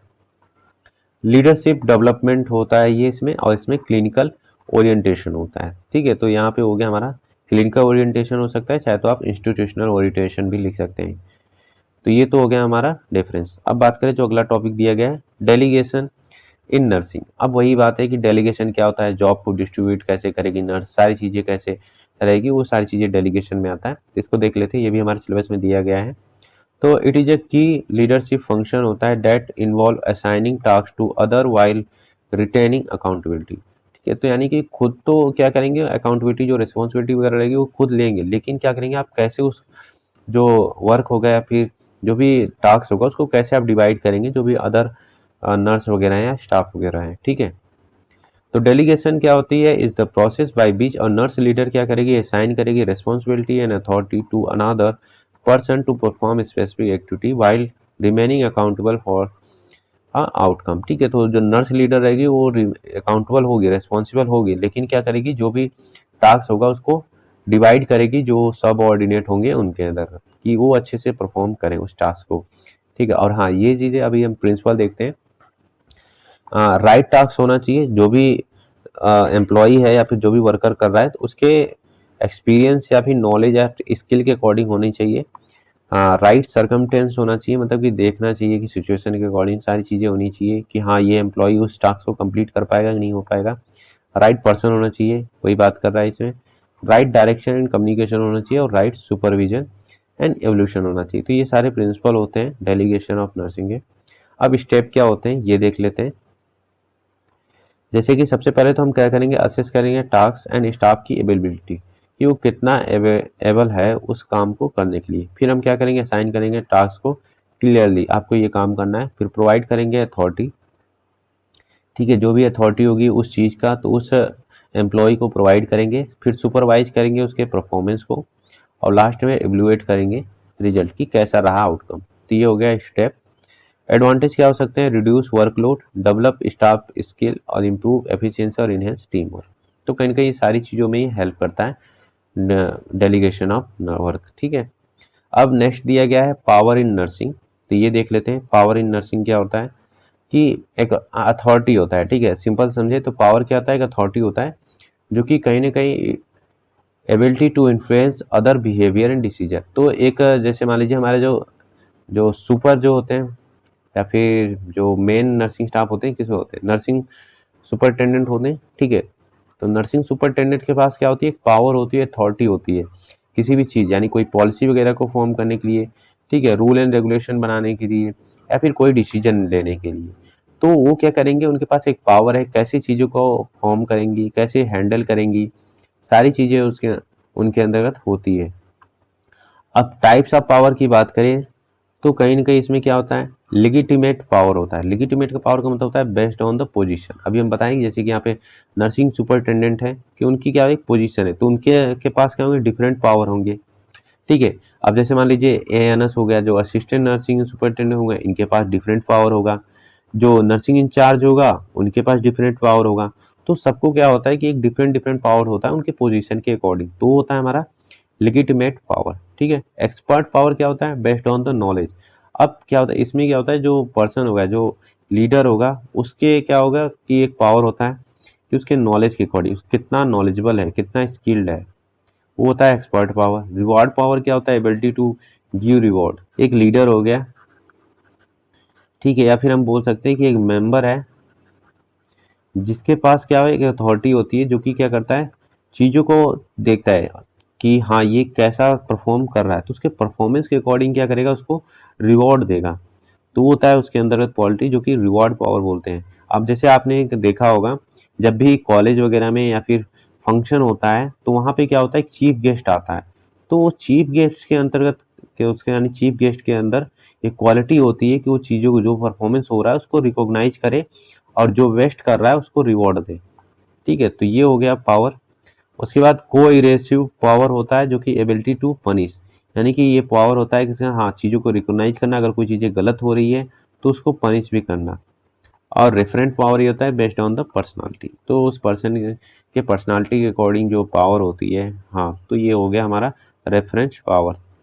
तो ये पावर के टाइप हो गए, बेसिकली इतना इंपॉर्टेंट नहीं है, शॉर्ट्स में ही क्वेश्चन अगर पूछा जा सकता है पूछा जा सकता है, नहीं तो पावर से आपसे कोई इतना इंपॉर्टेंट क्वेश्चन नहीं है। अब नर्सिंग एग्जांपल समझे तो इसमें जैसे कि नर्स मैनेजर क्या करेगी, use expert power to guide staff in critical care procedure. ठीक है, तो ये आप एग्जांपल मेंशन कर सकते हैं, शॉर्ट में ही है, ज़्यादा इतना इसमें डीप में पढ़ने की जरूरत नहीं है। अब उसमें दिया है पॉलिटिक्स इन नर्सिंग। ठीक है, तो नर्सिंग में क्या पॉलिटिक्स का रोल होता है ये भी देख लेते हैं। पॉलिटिक्स इन नर्सिंग रेफर करता है to use of the influence to achieve organization and professional goal. तो कहीं ना कहीं एक रेफरेंस होता है जो कि यूज करता है जो भी वहाँ का लीडरशिप होगा या फिर लीडर होगा, जिससे ऑर्गेनाइजेशन या फिर प्रोफेशनल गोल को अचीव हो। अब देखो डेफिनेशन देखें इसका, तो नर्सिंग पॉलिटिक्स इन प्रोसीजर होता है of influencing policy decision and resource allocation within the health care organisation. तो कहीं ना कहीं एक पॉलिसी या डिसीजन फॉर्म होता है जो कि कहीं ना कहीं जो रिसोर्स का प्रॉपर तरीके से यूटिलाइजेशन करके जो ऑर्गेनाइजेशन का गोल हो अचीव हो। ठीक है, अब इम्पोर्टेंस क्या हो सकता है नर्सिंग पॉलिटिक्स के, ये देख लेते हैं। इम्प्रूव प्रोफेशनल स्टेटस, तो कहीं ना कहीं ये हेल्प करता है इम्प्रूव जो भी प्रोफेशनल स्टेटस होता है उनको। अगर मान लीजिए लीडरशिप क्वालिटी अगर वो बिल्डअप कर रहा है तो कहीं ना कहीं उसका जो प्रोफेशनल ग्रोथ होगा स्टेटस होगा वो भी इम्प्रूव होगा। इन्फ्लुएंस हेल्थ केयर पॉलिसी, अब उसके अंतर्गत क्या होगी, क्वालिटी होगी ताकि वो जो पॉलिसी जो भी हो उसको अच्छे से क्या करे, फॉर्म करे और लोगों को क्या करे उस पॉलिसी को ले आए, और जो उसके अंतर्गत स्टाफ आते हैं वो भी क्या करे उस पॉलिसी को अच्छे से फॉलो करे। इनहेंस होगा पेशेंट केयर क्वालिटी। ठीक है, अगर पॉलिसी वगैरह अच्छे से फॉर्म होगी तो क्वालिटी जो केयर होगी वो भी कहीं ना कहीं इंप्रूव होती है। अब एग्जांपल देखें तो जो नर्स लीडर होगा पार्टिसिपेट होगा in hospital policy formulation committee, तो जिससे वजह से क्या होगा उसके अंदर एक कैपेसिटी या फिर एक कॉन्फिडेंस बिल्डअप होगा कि कैसे वो चीज़ों को हैंडल कर सकें। उसके बाद नेक्स्ट जो दिया गया है हमारे सिलेबस में वो है एम्पावरमेंट इन नर्सिंग। तो क्या होता है एम्पावरमेंट, बेसिकली ऐसे ही पता होता है कि एम्पावरमेंट यानी कि किसी को एम्पावर करना, गाइड करना ताकि वो अपने आप को सेल्फ डिसीजन वगैरह ले सके। तो इसमें क्या होता है, it enable nurse to take control over their practice and decision making. तो इसको क्या होता है नर्स को क्या होता है गाइड दिया जाता है, उसको मोटिवेट किया जाता है ताकि वो खुद से डिसीजन ले सके अपनी। Empowerment is the process enabling nurse to gain confidence authority and responsibility to make decision. वही बात कर रहा है कि गाइड करना लोगों को कि कैसे आप क्या करेंगे, अपने आप को एक सेल्फ कॉन्फिडेंस बना सकते हैं, कोई भी अथॉरिटी ले सकते हैं, फिर कोई भी रिस्पॉन्सिबिलिटी को अच्छे से ले सकते हैं। बेनिफिट क्या होता है, इंक्रीज जॉब सेटिस्फैक्शन। अगर प्रॉपर तरीके से नर्सिंग स्टाफ को एम्पावर किया जाए, उनको रेगुलर गाइडेंस वगैरह किया जाए, ट्रेनिंग किया जाए, तो कहीं ना कहीं उनका जॉब सेटिस्फैक्शन भी क्या होता है इंक्रीज होता है, इंप्रूव होता है परफॉर्मेंस। ठीक है, और इनहेंस होता है लीडरशिप स्किल। तो ये तो हो गया हमारा एम्पावरमेंट का बेनिफिट क्या होता है। एग्जाम्पल समझे तो जैसे कि इसमें दिया गया है, स्टाफ नर्स इन्वॉल्व होती है in policy and decision making process. तो उनके अंदर कहीं ना कहीं एक मोटिवेशन मिलता है, ठीक है, कि मैं भी अपने अंतर्गत क्वालिटी ला सकती हूँ। उसके बाद कोचिंग होता है जो हमारे सिलेबस में दिया गया है, शॉर्ट शॉर्ट है सभी को देख लेते हैं। वही है, शॉर्ट टर्म होता है, टॉक्स ओरिएंटेड होता है, process aim at improve specific skill and performance. तो सभी को पता है कि हम लोग क्या करते हैं, जैसे कि आप लोग जब भी नर्सिंग में एडमिशन लिए होंगे तो वहाँ पे क्या होगा, पहले आप लोगों ने कहीं ना कहीं कोचिंग किया होगा या फिर कोई भी ऑनलाइन से देखा होगा, तो वो चीज़ें आपको गाइड कर रही कि आप कैसे उस चीज़ को अचीव करेंगे। आप मान लो आपका गोल था नर्सिंग में एडमिशन लेना, तो वहाँ पे आप क्या करें कोचिंग ले रहे हैं, तो एक डायरेक्शन प्रोवाइड करता है कोचिंग आपको गोल को अचीव करने के लिए। ठीक है, उसके बाद ऑब्जेक्टिव क्या हो सकते हैं, इंप्रूव जॉब परफॉर्मेंस। अब देखिए जॉब परफॉर्मेंस इसलिए यहाँ पे बता रहा है क्योंकि यहाँ पे कोचिंग का ये मतलब हो रहा है कि जो भी वहाँ पे जॉब वगैरह होंगे या फिर टास्क होगा, तो कैसे वो एम्प्लॉय क्या करेगा उस टास्क को इम्प्रूव करेगा, तो कैसे करे, जो भी सुपर नर्स होंगी या फिर सुपीरियर नर्स होंगी वो क्या करेंगी, गाइड करेंगी। ठीक है, नर्सिंग स्टाफ को, जिससे क्या होगा वो अपने अंत को क्या होगा, उनको भी क्या हो रहा है कोचिंग मिल रहा है ताकि वो जॉब परफॉर्मेंस इंप्रूव करे, वहाँ पे काम अच्छा करेंगे। उसके बाद डेवलप करेगा स्पेसिफिक स्किल और करेक्ट करेगा मिस्टेक को। तो ये सारी चीज़ें होती है ऑब्जेक्टिव। उसके बाद आता है हमारा नेक्स्ट जो टॉपिक दिया गया है इंपॉर्टेंट है, डिसीजन मेकिंग इन नर्सिंग। अब ये डिसीजन मेकिंग नर्सिंग में ही नहीं आपके पर्सनल लाइफ में भी इंपॉर्टेंट होता है कि आप कैसे किसी भी डिसीजन को ले सकते हैं, कैसे आप एक डिसीजन मेकिंग क्वालिटी को डेवलप कर सकते हैं अंतर्गत अंदर। तो ये सारी चीज़ें इसमें देखेंगे हम। तो it is a fundamental function होता है नर्सिंग मैनेजमेंट का। नर्स क्या करेगी, at all level make decision daily related to patient care, staff management, resource utilisation and organisation, sorry, administrative activity. ठीक है, तो कहीं ना कहीं क्या होता है कि रिसोर्स का यूटिलाइज कैसे करना है, एडमिनिस्ट्रेटिव एक्टिविटी को कैसे परफॉर्म करना है, वो सारी चीज़ों में क्या होती है नर्सेस अकाउंटेबल होती है, रिस्पॉन्सिबल होती है। तो कहीं ना कहीं डिसीजन मेकिंग उनके लिए एक इफेक्टिव रोल रहता है कि कैसे एक नर्स एक प्रॉपर डिसीजन लेगी किसी भी सिचुएशन में। इफेक्टिव डिसीजन मेकिंग इंप्रूव करता है quality of care, patient safety and organisation efficiency. उसके बाद हम देखें तो डेफिनेशन देखें इसका, तो decision making is the process of selecting the best possible course of action from among available alternative to achieve desired goal। यानी कि जो भी हमारे पास सोल्यूशन होगा उनमें से बेस्ट सोल्यूशन कौन होगा किसी भी गोल या फिर डिजायर जो भी हमारे पास ऑब्जेक्टिव हो उसको अचीव करने के लिए।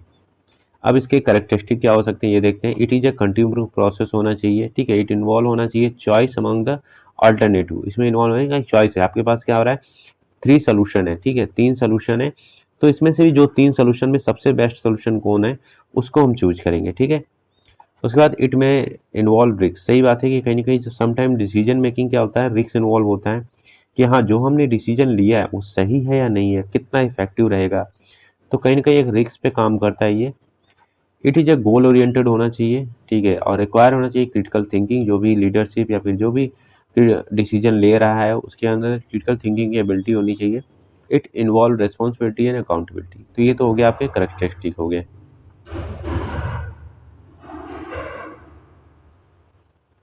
उसके बाद हम बात करें स्टेप इन डिसीजन मेकिंग, तो क्या स्टेप होगा ये देख लेते हैं। तो सबसे पहले हम क्या करते हैं जब भी हम प्रोसेस या स्टेप पढ़ते हैं तो सबसे पहला हमारा आता है आइडेंटिफाई द प्रॉब्लम या नीड, हमारी नीड या प्रॉब्लम क्या है। फिर हम करेंगे उसके बारे में इंफॉर्मेशन कलेक्ट करेंगे, ठीक है, जो भी रिलेवेंट इंफॉर्मेशन होगा। फिर हम उस इंफॉर्मेशन को क्या करेंगे एनालाइज करेंगे, यानी कि जो भी हमारे पास इसमें यहाँ पे प्रॉब्लम दिया गया है तो हम प्रॉब्लम को क्या करेंगे एनालाइज करेंगे। फिर क्या करेंगे डेवलपिंग करेंगे यहाँ पे अल्टरनेटिव। अब डेवलपिंग अल्टरनेटिव का मतलब ये हो रहा है कि हम लिस्ट डाउन करते हैं, यहाँ पे जो भी पॉसिबल सोल्यूशन होगा उसका लिस्ट डाउन करेंगे। फिर इवल्यूएट करेंगे अल्टरनेटिव, अब इनमें से भी कौन सा जो सोल्यूशन है वो बेस्ट होगा उसको इवल्यूएट करेंगे। फिर सेलेक्ट करेंगे जो बेस्ट अल्टरनेटिव या फिर मेथड होगा उसको, फिर इम्प्लीमेंट करेंगे उस मेथड को, और फिर हम क्या करेंगे इवल्यूएट करेंगे जो भी आउटकम आता है। तो ये हमारा हो गया डिसीजन मेकिंग प्रोसेस। तो ये आप मान लीजिए प्रोसेस में तो आपका ये हर में एक स्टेप रहता है, ये सारी चीज़ें आपको वहाँ पे करना ही रहता है। कोई भी अगर प्रोसेस पढ़ रहे हो नर्सिंग मैनेजमेंट में तो ये आप लगभग एक अगर प्रोसेस अच्छे से तैयार कर रहे हैं तो आप किसी भी प्रोसेस अगर पूछा जा रहा है एग्जाम में तो आप लिख सकते हैं, ठीक है। आगे बढ़े तो प्रिंसिपल क्या होता है इसके इफेक्टिव डिसीजन मेकिंग कम्युनिकेशन की। तो डिसीजन शुड भी कैसा होना चाहिए based on the accurate information के होना चाहिए, सही बात है।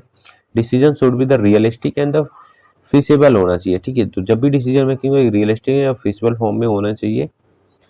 और decision should be the ethical and legal होना चाहिए। Decision should be the involve staff participation when possible. Decision should be the flexible और decision should be the timely होना चाहिए, जब डिसीजन की जरूरत हो तभी वहां पे क्या हो लेना चाहिए। उसके बाद नेक्स्ट पढ़े तो इसमें बैरियर क्या हो सकता है इफेक्टिव डिसीजन मेकिंग का, ये देखते हैं। तो लैक ऑफ इंफॉर्मेशन, अगर इंफॉर्मेशन प्रॉपर तरीके से नहीं होगी तो एक डिसीजन मेकिंग नहीं फॉर्म हो सकता। इमोशनल स्ट्रेस, ठीक है, तो जो भी पर्सन इमोशनल में रहता है स्ट्रेस में रहता है तो कहीं ना कहीं वो डिसीजन को लेने की एबिलिटी नहीं होती उसके अंदर।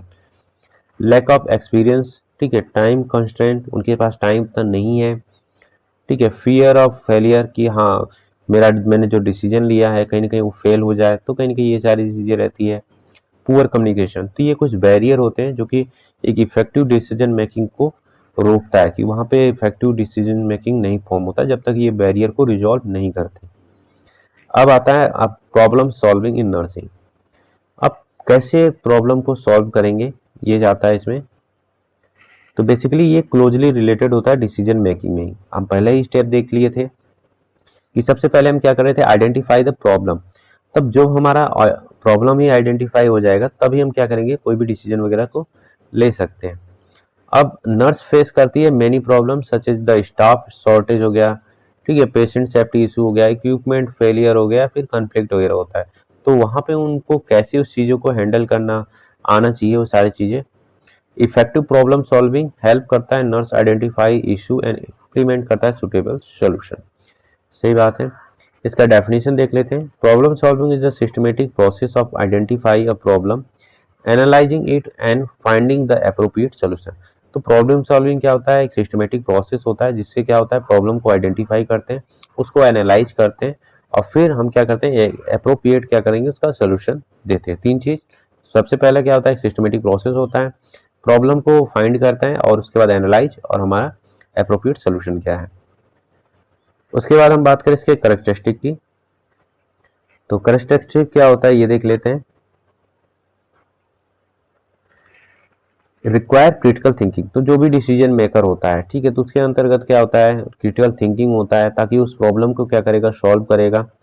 इन्वॉल्व होना चाहिए क्रिएटिविटी के अंतर्गत, ठीक है, तो कहीं ना कहीं उसका लॉजिकल एंड सिस्टमेटिक प्रोसेस होना चाहिए उसके अंतर्गत, और उसके रिक्वायर एवोल्यूशन होना चाहिए, फोकस ऑन द सॉल्यूशन ना कि प्रॉब्लम पे। बेसिकली जो कॉजेस वगैरह हैं, प्रॉब्लम है, उसको रेदर देन फोकस करके उससे सॉल्यूशन पे फोकस करें कि कैसे उस प्रॉब्लम को सॉल्व करें। तो ये कैरेक्टरिस्टिक होता है जो भी क्या करता है, प्रॉब्लम सॉल्विंग एबिलिटी रखता है।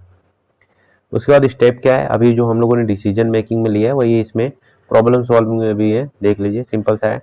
आइडेंटिफाई द प्रॉब्लम, कलेक्ट करेंगे इन्फॉर्मेशन, फिर उस प्रॉब्लम को एनालाइज करेंगे, फिर जनरेट करेंगे जो पॉसिबल होगा सोल्यूशन, फिर सेलेक्ट करेंगे बेस्ट सोल्यूशन, उसके अंदर इंप्लीमेंट करेंगे, फिर एवोल्यूशन करेंगे। तो ये तो हो गया प्रोसेस। आगे बढ़े तो problem solving technique in nursing, तो टेक्निक क्या होता है ये देख लेते हैं, इंपॉर्टेंट है। जैसे कि ब्रेन स्टॉर्मिंग टेक्निक, तो ये क्या बताता है कि ग्रुप डिस्कशन होता है टू जनरेट आइडिया, ठीक है। तो ब्रेन स्टॉर्मिंग टेक्निक ये होता है कि हम क्या करते हैं, जो भी प्रॉब्लम होता है उसका डिस्कशन करते हैं ग्रुप में, ताकि एक बेटर आइडिया निकल के आए। ट्रायल एंड एरर, ठीक है, तो ट्राइंग करेंगे, डिफरेंट मेथड यूज करेंगे कि कैसे कैसे उस प्रॉब्लम को सॉल्व करें। तो हम सबसे पहले हम करते हैं ट्राई करते हैं, अगर वो क्या हुआ, फेल हुआ, फिर हम ट्राई करते हैं, तो फिर फेल हुआ, तो कहीं ना कहीं उससे हम सीखते हैं और अपने आप को इवॉल्व करते हैं उस प्रॉब्लम को हैंडल करने के लिए। एविडेंस बेस्ड प्रैक्टिस होनी चाहिए यूजिंग रिसर्च एंड गाइडलाइन, तो जो भी गाइडलाइन या फिर रिसर्च है उसको बेस पे हम क्या करते हैं, उस प्रॉब्लम को सॉल्व करने की कोशिश करते हैं। रूट कॉज एनालिसिस, तो ये भी एक मेथड होता है, तो कहीं ना कहीं एक आइडेंटिफाई करते हैं अंडरलाइन कॉजेस, जो भी कॉजेस होता है उसको आइडेंटिफिकेशन करते हैं और उसको क्या करते हैं, एलिमिनेट करते हैं, ताकि उस प्रॉब्लम को सॉल्व किया जा सके। क्रिटिकल थिंकिंग होनी चाहिए, लॉजिकल एंड एनालिटिक थिंकिंग होती है जो कि किसी भी प्रॉब्लम को सॉल्व करने के लिए एलिजिबल होती है, इफेक्टिव होती है। अब बैरियर क्या हो सकता है इफेक्टिव प्रॉब्लम सॉल्विंग में, ये देख लेते हैं। पुअर कम्युनिकेशन, ठीक है, कम्युनिकेशन अच्छा नहीं रहेगा तो कहीं ना कहीं प्रॉब्लम को सॉल्व नहीं किया जा सकता। रेजिस्टेंट टू चेंज, ठीक है, अगर आप रिजिड हो गए, ठीक है, कोई चेंजेस नहीं ला रहे हैं, तो वो भी प्रॉब्लम सॉल्विंग में डिफिकल्ट या बैरियर का काम करता है। लैक ऑफ रिसोर्सेज हो गया, स्ट्रेस एंड वर्कलोड हो गया, और लैक ऑफ नॉलेज। तो ये सारी चीजें जब तक सॉल्व नहीं होगी तो एक इफेक्टिव प्रॉब्लम सॉल्विंग आउटकम नहीं होता है। तो ये सबसे पहले इन बैरियर को क्या करते हैं, सॉल्व करते हैं, उसके बाद एक इफेक्टिव बैरियर जो प्रॉब्लम सॉल्विंग आउटकम आता है।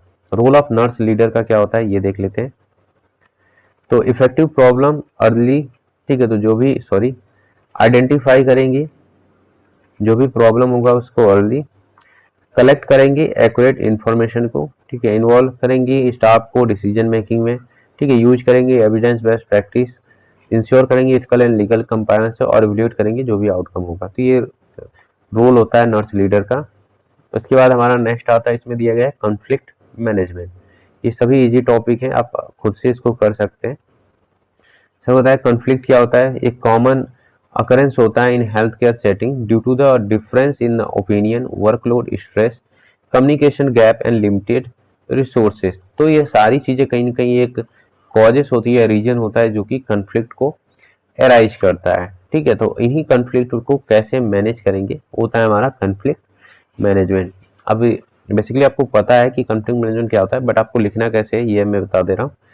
तो कॉन्फ्लिक्ट में भी the arise between the nurse, doctor, patient या फिर एडमिनिस्ट्रेटिव, उनके बीच हो सकता है। कॉन्फ्लिक्ट क्या हो सकता है, effective conflict management is essential to maintain a healthy work environment and ensure करता है क्वालिटी पेशेंट केयर। सही बात है कि अगर इफेक्टिव कॉन्फ्लिक्ट मैनेजमेंट होगा तो कहीं ना कहीं हेल्प करता है, जो भी वर्क इन्वायरमेंट होगा वो अच्छा बना रहेगा और जो पेशेंट की क्वालिटी ऑफ केयर होगी वो भी इंप्रूव होगी। टाइप्स ऑफ कॉन्फ्लिक्ट की बात करें तो जैसे कि इंट्रापर्सनल हो सकता है, यानी कि कॉन्फ्लिक्ट विद इन ऑनसेल्फ, यानी कि खुद के अंदर क्या हो रहा है, कॉन्फ्लिक्ट चल रहा है।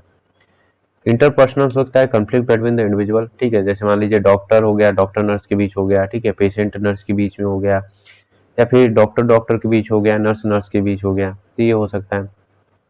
इंट्रा ग्रुप यानी कि conflict with in a group, अब ग्रुप के अंदर ही क्या हो रहा है, कॉन्फ्लिक्ट हो रहा है। मान लो 10 लोग का एक ग्रुप है, उन्हीं के अंदर क्या चल रहा है, कॉन्फ्लिक्ट चल रहा है, तो हमारा इंट्रा हो गया। और इंटर ग्रुप हो गया यानी कि 10-10 के दो ग्रुप हैं, तो इन ग्रुपों के अंदर कन्फ्लिक्ट चल रहा है, नहीं ये हमारा टीम है, हमारी टीम ये काम कर रही है, हम यही करेंगे। तो ये सारी चीजें इसमें होती है, तो हमारा इंटर ग्रुप हो गया। अब कॉमन कॉन्फ्लिक्ट मैनेजमेंट स्टाइल क्या होता है ये देख लेते हैं। तो सबसे पहले ये जो कॉमन कॉन्फ्लिक्ट मैनेजमेंट स्टाइल था या फिर कॉन्फ्लिक्ट मैनेजमेंट स्टाइल, तो थॉमस किलमैन मॉडल के अकॉर्डिंग जो दिया गया था, इसमें क्या था, उन्होंने बताया था 5 चीजें। पहला था अवॉइडिंग, यानी कि इग्नोर करना कॉन्फ्लिक्ट। ये सुटेबल होता है, जो माइनर इशू होते हैं उनको इग्नोर करो, ठीक है। तो कहीं ना कहीं ये होता है, एक मेथड होता है कि वो ऑटोमेटिक और रिजॉल्व हो जाएंगे, आपको उसमें वहाँ पे इंटरप्शन नहीं करना है। एकोमोडेटिंग होता है, ऑन पार्शियली गिव, मेंटेन करना है होनली।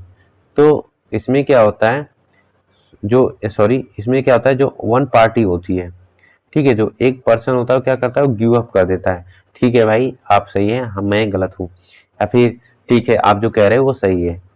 तो कहीं ना कहीं वहाँ पे हार्मोनी बना रहता है। तो ये हो गया हमारा अकोमोडेटिंग। कॉम्पिटेटिंग का मतलब ये होता है बिन लॉस अप्रोच पे बात करता है, कि ये क्या करता है, उसमें जीतता है और एक हारता है। तो यूज होता है इमरजेंसी।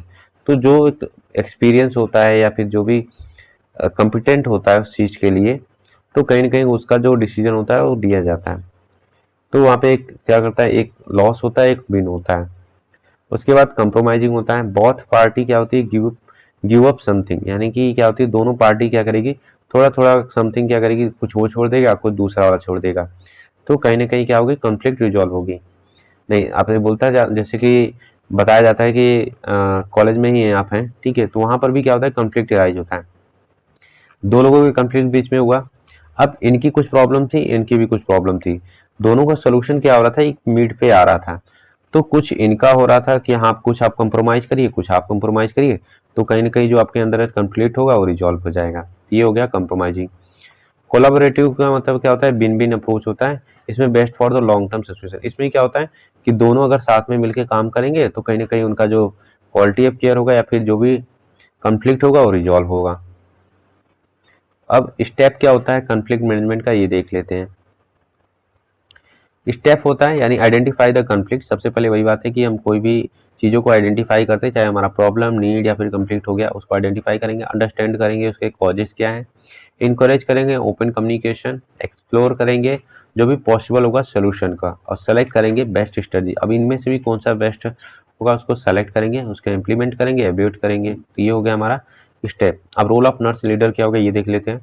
आइडेंटिफाई कॉन्फ्लिक्ट अर्ली, ठीक है, तो अर्ली क्या करेंगे, आइडेंटिफाई करेंगे जो भी कॉन्फ्लिक्ट होगा, लिसन करेंगे ऑल पार्टी, जो भी पार्टी होगी सबको लिसन करेंगे इक्वली, रिमेन करेंगे न्यूट्रल। वही बात है कि वो अपने आप का आप खुद डिसीजन नहीं करेंगे, न्यूट्रली क्या होंगे, रिमेन रहेंगी, अब बातों को सुनेंगे पहले उनके।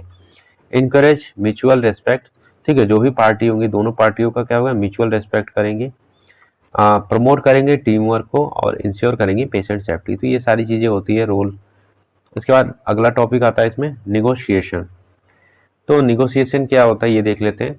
It is essential skill to resolve conflict and reach mutually acceptable agreement. तो ये क्या होता है, एक प्रोसेस होता है किसी भी कॉन्फ्लिक्ट को रिजॉल्व करने के लिए, ताकि एक एग्रीमेंट पे पहुंचे, एक्सेप्टेबल एग्रीमेंट पे पहुंचे। अभी निगोशिएशन में इसको हम बार्गेनिंग भी बोल सकते हैं, कि जैसे मान लीजिए दो पर्सन है, ठीक है, अब इनके बीच क्या हो रहा है, कॉन्फ्लिक्ट चल रहा है, तो आप थोड़ा सा आप कुछ करिए, कंप्रोमाइज करिए, थोड़ा सा आप कंप्रोमाइज करिए, तो जिससे क्या होगा वहां पे कॉन्फ्लिक्ट उनका रिजॉल्व हो जाता है। दूसरा अब एग्जांपल समझे, तो जैसे कि आप कोई भी चीज खरीदने जाते हैं, ठीक है, तो आपको वहां पे क्या हो रहा है, पहले तो वो बोलता है 2000 की ये चीजें, तो भैया नहीं भैया मेरे पास इतने पैसे नहीं है, आप थोड़ा कम कर लीजिए, मैं 500 रुपये दूंगा। आप सीधा बोलते हैं 500 रुपये, ठीक है, वो कह रहा है नहीं भैया 500 रुपये तो बहुत कम है, ठीक है, तो वो कहता है चलिए ठीक है आपको मैं 1500 रुपये में बता दे रहे हैं। तो नहीं भैया 1500 ज्यादा है, एक काम करिए 1000 कर लीजिए। तो फिर कहता है नहीं 1000 नहीं, एक काम करिए चलिए 1250 रुपये पे डन करते हैं। तो ये क्या हो रहा है, एक निगोशिएशन होता है। तो आपका जो प्राइस फिक्स हो गया 1250 रुपये में हो गया। तो ऐसे ही होता है, नर्सिंग में भी होता है वर्किंग परफॉर्मेंस को लेकर। तो निगोशिएशन क्या होता है, is a process which two या मोर पार्टी क्या करेगी, discuss issue to reach mutually acceptable agreement. Types की बात करें तो डिस्ट्रीब्यूटिव होता है और इंटीग्रेटिव भी होता है। डिस्ट्रीब्यूटिव की बात करें तो विन लॉस अप्रोच पे काम करता है। तो इसमें क्या होता है, एक पर्सन क्या करता है, एक पार्टी विन करती है, दूसरी पार्टी को लॉस होता है। दूसरा क्या होता है, विन विन जो होता है जो इंटीग्रेटिव होता है विन विन अप्रोच पे बात करता है, तो इसमें दोनों पार्टी को क्या होता है, बेनिफिट होता है। तो उसके बाद हम बात करें निगोशिएशन प्रोसेस की, तो ये देख लेते हैं। सेम है वही है, पहले प्रिपरेशन करेंगे, फिर डिस्कशन होगा, क्लैरिफिकेशन होगा गोल्स का, फिर बार्गेनिंग होता है, फिर एग्रीमेंट होता है और फिर हमारा इम्प्लीमेंटेशन हो जाता है। तो ये प्रोसेस हो गया। प्रिंसिपल की बात करें कि इफेक्टिव निगोशिएशन का क्या प्रिंसिपल होता है, ये देख लेते हैं। तो फोकस करता है इशू पे, ठीक है। जो भी निगोशिएशन होता है वो पहले तो हम देते हैं कि हमारे पास जो इशू है वो रिजॉल्व हो, उस पर फोकस करता है, नॉट पर्सनालिटी, ठीक है, कि पर्सनालिटी पे फोकस ना करके हम इशू को पहले फोकस करते हैं। म्यूचुअल रिस्पेक्ट होना चाहिए, जो भी पार्टी वगैरह हो उनके बीच। इथिकल प्रैक्टिस होनी चाहिए, जो भी रूल है रेगुलेशन उनको भी देखा जाए, फॉलो किया जाए। क्लियर कम्युनिकेशन होना चाहिए उनके बीच और फ्लेक्सिबिलिटी होनी चाहिए, चेंजेबल होना चाहिए। ये सारी चीजें होती है प्रिंसिपल। अब जो हमारा नेक्स्ट टॉपिक दिया गया है वो दिया गया है इम्प्लीमेंटिंग प्लान चेंजेस। तो जो भी प्लान चेंजेस होता है उसमें कैसे इम्प्लीमेंट करते हैं सारी चीजें, ऑलरेडी ये टॉपिक हम लोगों ने पढ़ रखा है जब भी आप पढ़ रहे थे उसमें स्टाफिंग में, तो वहां पे हम लोगों ने ये सब चीजें पढ़ रखी है। इम्प्लीमेंट प्लान चेंजेस, इसमें थ्योरी भी दी गई है, वो भी आप लोगों ने पढ़ा हुआ है, जैसे कि अनफ्रीज, ठीक है, उसके बाद चेंज फिर रीफ्रीज, ये सारी चीजें आती है इम्प्लीमेंट प्लान चेंजेस वाले में। इसको देख लेते हैं जल्दी जल्दी। Healthcare organization care are continuous changing due to the advancement in technology, policy and patient need। तो कहीं ना कहीं क्या हो रही है, धीरे धीरे चीज़ें डेवलप हो रही है, टेक्नोलॉजी आ रही है, नई नई पॉलिसी बनाई जा रही है, तो उनके अकॉर्डिंग क्या होता है, चेंजेस जरूरी होती है, नीड होती है।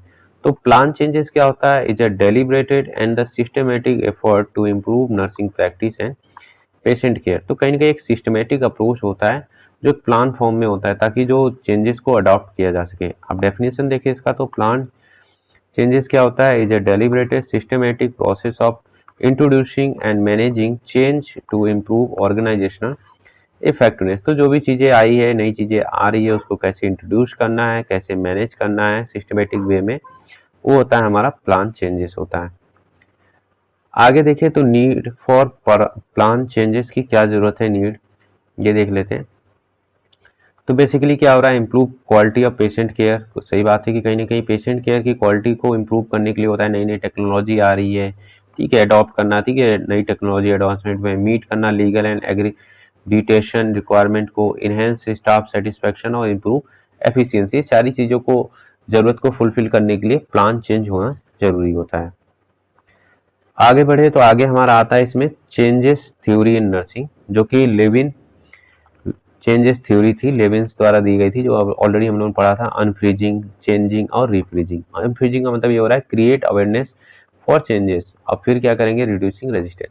तो पहले से हम क्या करेंगे, अवेयरनेस फैलाएंगे कि चीज़ों को आपको कैसे रिड्यूस करना है। जैसे हम लोगों ने पहले जब पढ़ा था उसमें, तो मेडिकेशन का एरर जो हो रहा था उसके लेकर बात की थी कि आप कैसे उसको अवेयरनेस फैलाएंगे, तो एक्सपोजर वगैरह करवाते हैं उससे। तो educating staff about the new documentation system, या फिर जो भी मेडिकेशन वगैरह एरर हो रहा था, क्या ऐसी उसमें पॉलिसी है, वो सारी चीज़ों को कैसे इम्प्लीमेंट करें, वो चीज़ें आती है।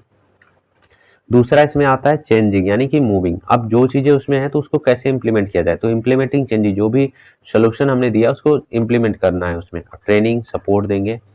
जैसे कि इंट्रोड्यूसिंग इलेक्ट्रॉनिक हेल्थ रिकॉर्ड, ठीक है, तो इंट्रोड्यूस करेंगे उनके अंतर्गत कि अब कैसे डॉक्यूमेंटेशन करेंगे। उसके बाद रिफ्रेजिंग, अब उसको परमानेंट कर देंगे। स्टेबलाइजिंग चेंजेस, यानी मेकिंग चेंज परमानेंट, जैसे रेगुलर ऑडिट और सुपरविजन उनका करते रहेंगे कि हाँ जो चीज़ हमने चेंजेस किए वो परमानेंट रहे। अब इसमें देखते हैं प्रोसेस क्या होता है, ये भी देख लेते हैं, फिर हमारा ये टॉपिक खत्म हो जाएगा। लास्ट टॉपिक चल रहा है हमारा। तो प्रोसेस क्या होता है, सबसे पहले वही identify need for the changes, जो भी चेंजेस की जरूरत होगी इसकी क्या नीड होगी। फिर डिफाइन करेंगे गोल एंड ऑब्जेक्टिव को। फिर एसेस करेंगे रेडीनेस, कि उस चेंजेस के लिए वो स्टाफ या एम्प्लॉय कितना रेडी है, कितना नहीं है। फिर डेवलप करेंगे चेंज प्लान, जो भी हमने प्लान जो लाया है उसको क्या करेंगे, हम डेवलप करेंगे, इम्प्लीमेंट करेंगे उसके। फिर वो जो प्लान जो होगा उसको एक्शन में लाएंगे। फिर हम उसको क्या करेंगे, एवल्यूएट करेंगे उसका आउटकम, कि कैसा रहा आउटकम। फिर स्टेबलाइज करेंगे चेंजेस, यानी कि परमानेंटली उस पॉलिसी या फिर प्लान को क्या करेंगे, स्टेबलाइज कर देंगे। अब एडवांटेज क्या होता है ये देख लेते हैं। इंप्रूव होता है पेशेंट केयर, इनहेंस होता है एफिशिएंसी, इंकरेज होता है इनोवेशन और इंप्रूव होता है स्टाफ सेटिस्फेक्शन। ये सारी चीजें कहीं कहीं कहीं इंप्रूव होता है प्लान चेंजेस में। उसके बाद रोल ऑफ जो नर्स लीडर होता है इन प्लान चेंजेस में क्या होता है, act as a change agent, यानी कि जो भी चेंज एजेंट होती हैं उसकी तरह काम करती हैं, कम्युनिकेट करती हैं इफेक्टिवली ताकि जो प्लान हो इफेक्टिव वे में चेंज हो, इन्वॉल्व करती है स्टाफ ताकि डिसीजन एक अच्छा से लिया जा सके, मैनेज करती है जो भी रेजिस्टेंस होता है, provide training and support, evaluate करती है प्रोसेस। तो ये हो गया हमारा जो लीडरशिप था, वो यूनिट कंप्लीट हो गया यहाँ पे आपका। तो ये आपके इम्पोर्टेंट टॉपिक था और चैप्टर भी था, क्योंकि जब भी पूछा जाता है कि प्लान चेंजेस क्या होता है, ठीक है, तो इससे क्वेश्चन बन सकते हैं, इसको आप अच्छे से पढ़ के जाएंगे, थ्योरी वगैरह भी जो है इसको देख लीजिएगा। और जो इसमें इंपॉर्टेंट टॉपिक की बता दें तो सबसे पहला जो इंपॉर्टेंट टॉपिक है हमारा लीडरशिप से ही बनता है कि जो एक गुड लीडरशिप की क्वालिटी क्या होती है, ठीक है, तो एक गुड लीडरशिप की क्वालिटी आपको अच्छे से पढ़ लेना है। दूसरा आपको पढ़ना है लीडरशिप स्टाइल, ठीक है, लीडरशिप स्टाइल आपको अच्छे से पढ़ना है, और डिसीजन मेकिंग का आपको पढ़ना है। ये 3 टॉपिक ऐसे हैं जो कि मोस्ट इंपॉर्टेंट है, आपको इनको अच्छे से ही पढ़ना है, ठीक है। तो इस लेक्चर में हमारा ये हो गया कंप्लीट।